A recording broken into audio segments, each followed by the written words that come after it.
लग्नानंतर होईलच प्रेम मालिकेच्या येणाऱ्या भागामध्ये प्रेक्षकांना आपल्याला पाहायला मिळणार आहे की काव्याने पार्थच्या आयुष्यासाठी देवीच्या मंदिरामध्ये 101 दिवे लावलेले असतात.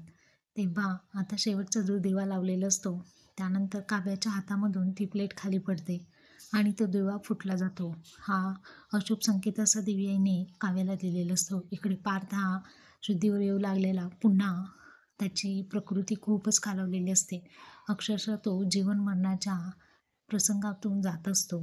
इकडे आपण पाहत आहोत की पार्थची कंडिशन क्रिटिकल झालेली पाहून मानिनीला चक्कर येते आणि पुन्हा ती त्या क्षणी कोसळली जाऊ शकते.